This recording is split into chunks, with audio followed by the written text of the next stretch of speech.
명성교회 김하나 목사의 세습이 합법이라고 인정받았습니다.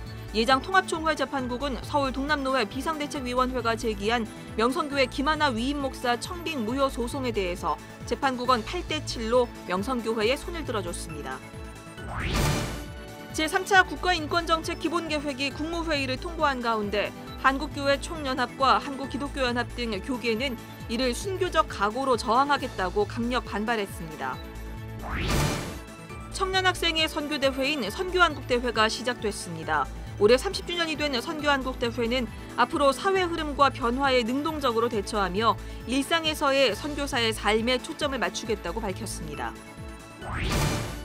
선한 이웃, 오늘은 노숙인들에게 쉼터를 제공하는 등 사회적 약자를 섬기는 유쾌한 공동체를 소개합니다. 여러분 안녕하십니까? CBS 뉴스입니다. 세간의 관심을 모았던 명성교회 목회 세습 관련 판결이 오늘 나왔습니다. 명성교회가 속한 교단인 예장통합총회 재판국은 결국 명성교회의 세습을 인정했는데요. 재판국은 명성교회가 김삼환 목사의 아들 김하나 목사를 위임 청빙한 것은 유효하다고 결론지었습니다. 그런데 예장통합총회는 아버지에서 아들로 목회 세습을 금지하는 세습금지법이 여전히 유효합니다. 천수연 기자입니다. 예장통합총회 재판국이 결국 명성교회에 손을 들어줬습니다. 통합총회 재판국은 명성교회 사태와 관련한 12번째 심리에서 재판국원들의 무기명 비밀 투표로 목회 세습 결의가 유효하다는 판결을 내렸습니다. 8대7로 김하나 목사님의 청빙 결의가 유효하도록 그렇게 표결의 결과가 나왔습니다. 이경희 재판국장은 이번 소송이 총회를 넘어 사회적 관심사였다는 점을 언급하면서 재판이 공정하게 이루어졌다고 강조했습니다. 15인 전체들의 양심과 법적인 공정성을 가지고 투표에 저희들이 임했습니다. 판결의 주된 쟁점은 헌법 제28조 6항의 문구였던 것으로 보입니다. 헌법에는 은퇴하는 목회자의 배우자나 직계비속의 대물림을 금지하고 있는데 은퇴하는 이라는 이 문구가 이미 은퇴한 김삼환 목사에 적용되느냐를 놓고 원고와 피고가 다퉜던 것으로 알려졌습니다. 재판국의 최종 판결에 대해서 원고 측인 서울 동남노회 비상대책위원회는 공정하고 일관된 판결을 기대했지만 그렇지 않았다면서 참담한 심정이라고 밝혔습니다. 일관된 재판이어야 된다. 28조 6항을 어긴 명성교회에 대한 그것에서부터 시작된 모든 소송에 대하여는 일관된 입장을 취해 주시기를 바랬지만 그렇지 않았습니다. 비대위는 총회의 재판은 이걸로 끝났지만 하나님의 재판은 남아있다면서 그동안 힘들게 이어온 비대위의 사역을 이제 총대들이 감당해야 할 것이라고 말했습니다. 소송의 중심에 있던 명성교회의 이종순 수석장로는 이번 판결에 감사한다면서 한국교회와 총회를 위해 더 잘하라는 뜻이 담겨 있다고 생각한다며 하나하나 갚아나가겠다고 밝혔습니다. 이로써 명성교회 세습 사태로 벌어진 소송은 지난 11월 이후 8개월여 만에 마무리됐습니다.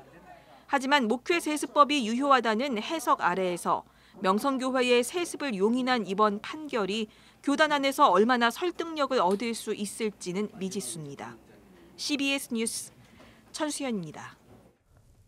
제3차 국가인권정책 기본계획 NAP가 오늘 국무회의를 통과한 가운데 한국교회 총연합, 한국기독교연합, 한국기독교총연합회, 한국장로교 총연합회가 공동성명을 통해 NAP와 차별금지법을 순교적 각오로 저항할 것을 천명한다고 밝혔습니다. 보수 연합기관들은 공동성명에서 대다수 국민의 인권은 억압 침해하고 성소수자들의 인권을 보호하는 데 국가의 힘을 동원함으로써 앞으로 거센 국민적 저항에 직면하게 될 것이라고 경고했습니다.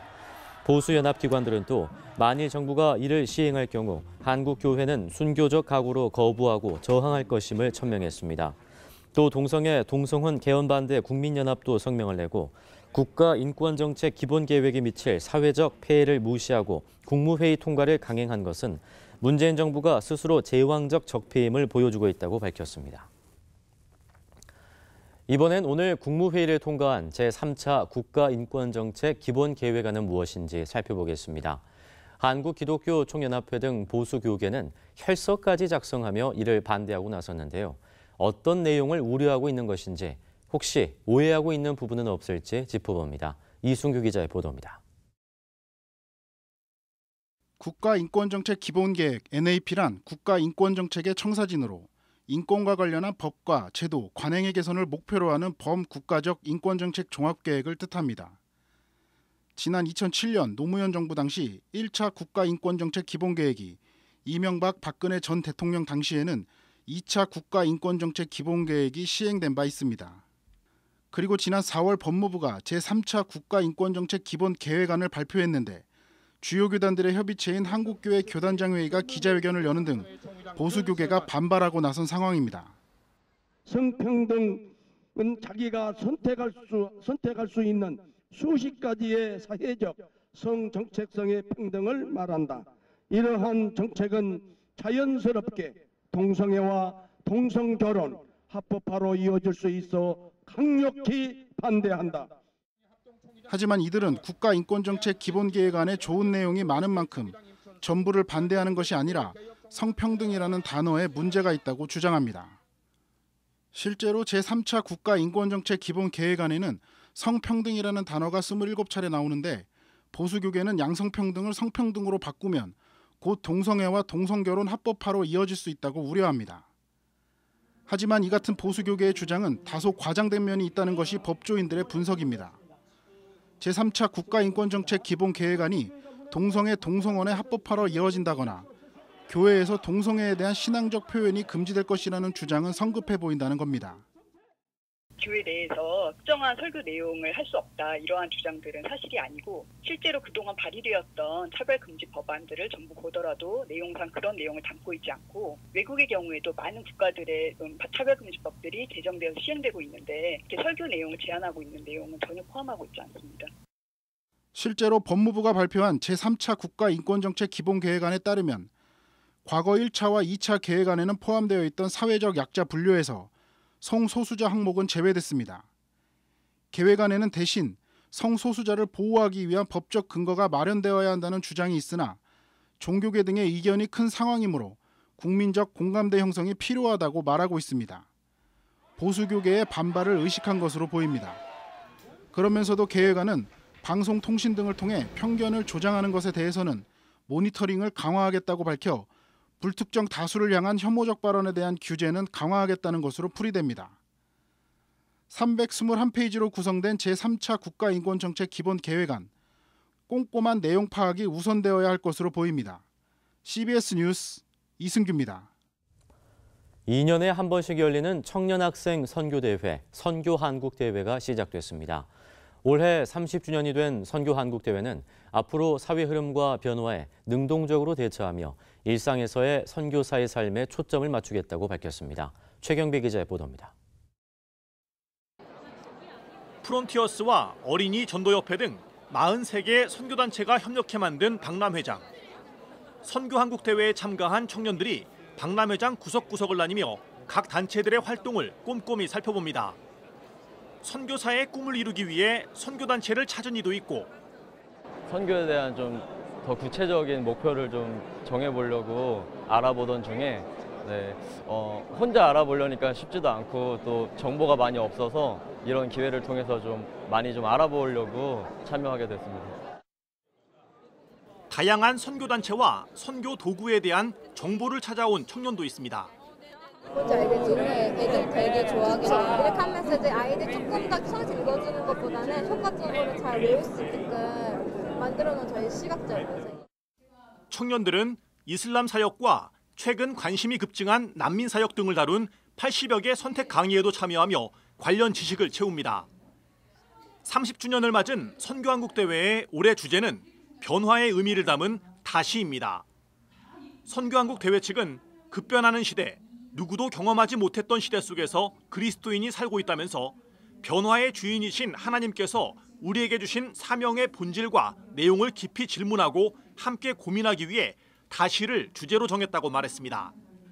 그리고 세상과 선교적 환경의 변화 속에서 선교 동원에 집중하기보다 일상에서의 선교사의 삶에 초점을 맞추고 있다고 강조합니다. 우리가 소위 선교적 교회 미셔널 처치라고 말을 하는데 그거는 해외 나가서 혹은 타문화권 선교를 해서 선교적 교회가 되는 게 아니라 우리 모두가 사실 이 땅에 보냄받은 존재라는 자기 정체성 이해에 거기에서 출발한다고 생각하거든요. 선교한국대회는 앞으로도 사회 흐름과 변화에 능동적으로 대처하며 복음의 증인으로서 하나님 나라를 선포하는 사명을 감당할 청년들을 키우는 데 집중하겠다고 강조했습니다. CBS 뉴스 최경배입니다.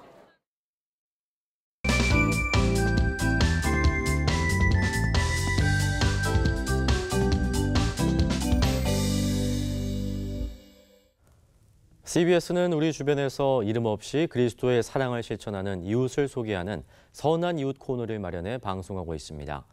오늘은 노숙인들에게 쉼터를 제공하고 주변의 어른들에게는 저녁 식사를 제공하는 유쾌한 공동체를 유영혁 기자가 소개합니다. 최강의 폭염 속에 안양역에서 노숙인들의 인식 개선을 위한 캠페인이 펼쳐졌습니다. 지난 5월 안양의 한 고시원에서 숨진 뒤 한 달 만에 발견된 노숙인과 안양역에서 숨진 노숙인 사건을 계기로 사단법인 유쾌한 공동체가 벌이고 있는 인식 개선 캠페인입니다. 저희가 얼마 전에 고시원에서 고독사 하신 분도 계시고 그다음에 바로 여기 안양역에서 이제 돌아가신 분이 계세요. 외롭게 이제 힘들게 계시다가 돌아가셨고 해서 그런 일을 계기로 장기적인 대책도 필요하고 해서 저희가 이렇게 이제 시민들 참여와 또 그런 목소리를 좀 내기 위해서 캠페인을 하고 있어요. 유쾌한 공동체 안승영 대표는 20년 가까이 안양역 근처에서 노숙인들에게 쉼터를 제공하는 등 노숙인 사역을 하고 있습니다. 제가 이제 시골에서 자랐어요. 그래서 가난한 이웃들 늘 그분들을 보고 지내면서 신앙적으로 이분들과 함께하는 것이 이제 어떻게 보면 저에게 운명처럼 또는 하나님께서 주신 선교적 사명으로 주어지신 것 같아요. 유쾌한 공동체는 또 월요일부터 토요일까지 오후 4시 30분 인근의 어른들에게 식사를 대접하고 있습니다. 점심을 제공하는 교회나 사회단체가 많지만 저녁을 제공하는 곳이 많지 않은 점을 고려해 어른들이 저녁 식사를 거르지 않도록 하기 위해서입니다. 혼자 살으니까 내가 여기서 먹어요. 목사님이 너무 좋으셔. 목사님 맨날 길에서 만나요. 저도 같이 사는니까. 한 3년 되는데 겨울에는 춥고 배고플 때 또 밥을 또 이렇게 얻어먹고 여름에는 더우니까 더울 때 이렇게 얻어먹고 이 자리를 또 목사님이 이렇게 마련하셨더라고요. 그래서 목사님이 고맙죠. 유쾌한 공동체는 규모가 아주 크지는 않지만 노숙인 보호 사업, 무료 급식, 푸드뱅크 등 여러 사회 사업을 펼치고 있습니다. 안승영 대표는 사업에 필요한 만큼 하나님께서 채워주신다고 말하지만 아직 부족한 부분도 많다며 여러 교회의 동참을 바라고 있습니다. 이 사업들을 저희가 잘 운영해 나가는 게 사실 이제 어떤 또 우리가 지역사회에서 할 수 있는 하나님의 선한 일이라고 생각을 하고 있는데 뭐 지금까지는 돈이 잘 떨어져서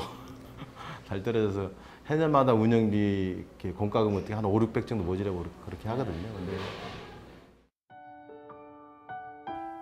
주일에는 유쾌한 교회, 평일에는 유쾌한 공동체 사역을 통해 주변에 소외된 이웃들에게 위로를 주고 있습니다.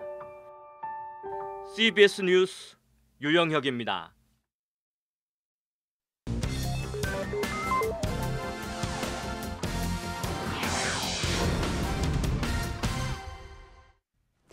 이어서 지역별 기독교계 소식입니다. 오늘은 제3차 국가인권정책 기본계획안의 국무회의 통과를 반대하는 대구와 강원 지역의 기자회견 소식부터 전해드립니다.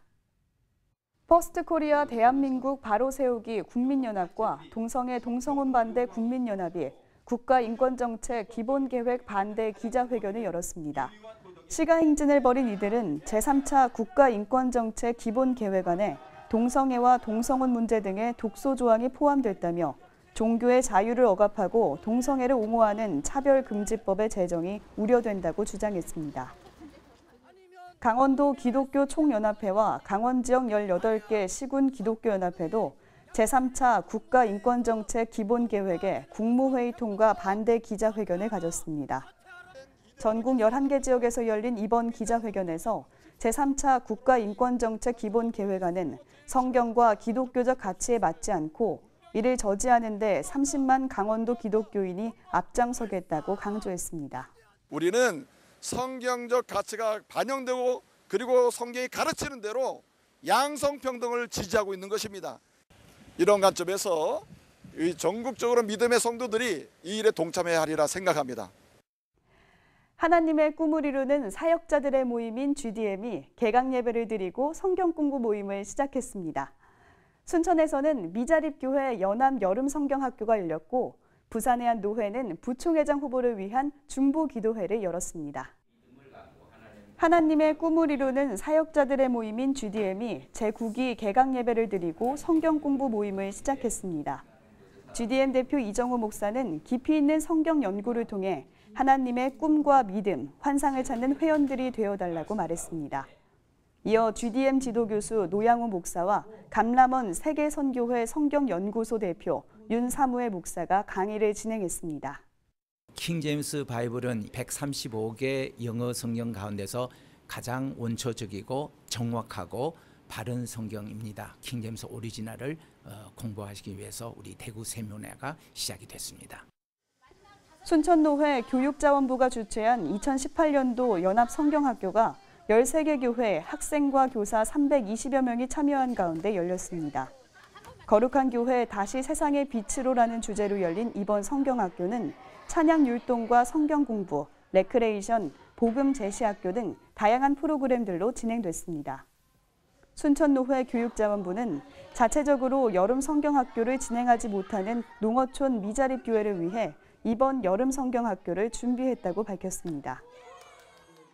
대한예수교장노회 부산동노회가 부총회장 후보자를 위한 중보기도회를 열고 후보자의 건강 등 4가지의 기도 제목을 놓고 기도했습니다.